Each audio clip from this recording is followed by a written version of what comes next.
The Speaker's having a bad day. He's even getting it from the Liberals.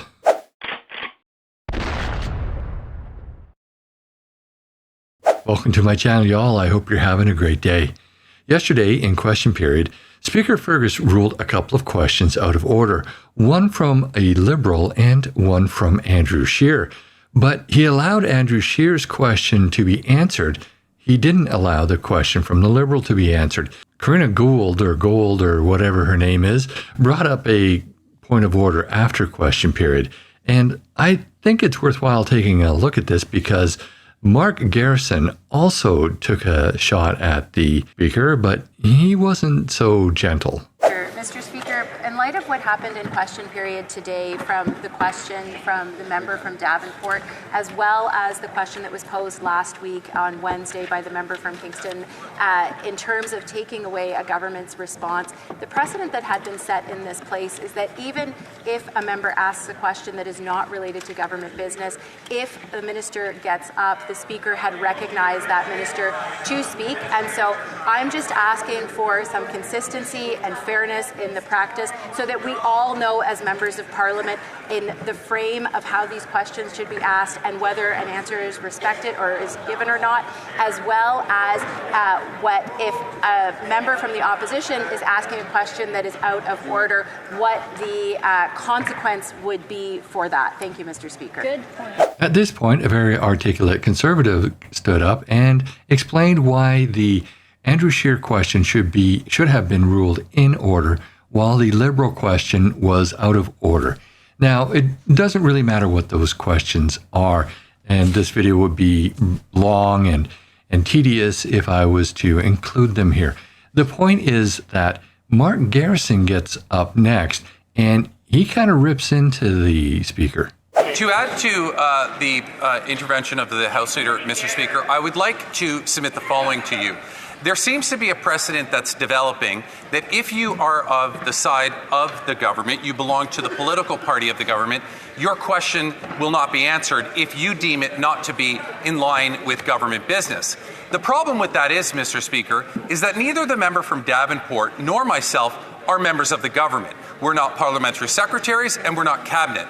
Therefore, we're entitled to the exact same rights that you afford to every other member of this House. So, if you're deciding that a precedent will be set, that they will be able to have their questions answered, you must afford the same, the exact same respect to our questions. Otherwise, I would argue that you're breaching our privilege.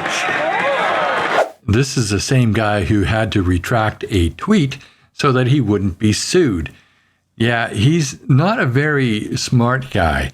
But what is he actually talking about here? Are these actual questions from the members, the Liberal backbenchers, to hold the government to account? Actually, no, they're not. When I'm taking notes when I'm watching question period, I write it down as Liberal grandstanding because that's all it is. Liberal grandstanding. And I doubt very much that they write those questions themselves.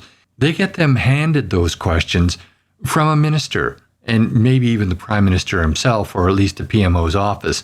No, he's not holding the government to account. So I actually agree with the Speaker when he comes and gives his rationale, and we're going to take a look at that next. But there are occasions rather, when questions arise are determined to be out of order, and I allow the minister to respond. But that is where, especially in cases where there is, and I'll be very careful about this, where the question contains criticisms of the government, and I want to afford the government an opportunity to respond. In the cases where questions from members of the governing party contain criticisms of opposition parties without it being under the responsibility of the government, then it is allowing a response from the minister would only seem to compound that criticism without giving the opportunity for the party that is being criticized to respond. And that actually makes perfect sense. If the opposition is criticizing the government has a chance to respond. But if the government is criticizing the opposition, well, the opposition doesn't have a chance to respond. So in that sense, I actually agree with the Speaker. He's being fair. But Mark Garrison doesn't quite see it that way. Mr. Speaker, could you then please explain why the party that comes from the governing side even has 3 questions? The point is for us as MPs who are not part of the government to still hold the government accountable. That's the whole point. So you have to afford the exact same treatment to every member who is not a member of the government. Yeah, he just explained that to you, Mark. Did that go over your head or something? But I do agree with you.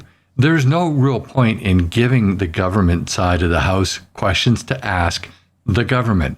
This is question period. This is for the opposition parties to hold the government to account. We all know that the backbenchers of the Liberal Party are not going to ask questions that hold the government to account. They're just grandstanding. But that's just my opinion. I'd love to know what you think. Put your comments down below. And while you're at it, please like this video, share with your friends and on social media. And if you haven't already, please subscribe to my channel and hit that bell notification so you never miss another video. Also, I do have a live stream on Thursday evenings at 6 p.m. Pacific time. I invite you to join in on that conversation. Finally, I do teach the Canadian Firearms Safety courses. These are courses that you need to get your Canadian Firearms License, also known as a PAL. So if you reside on Vancouver Island and you want to get your firearms license, there are links in the description of this video to my website where you can sign up to take a course from me. Thanks for watching, and I'll see you in the next video.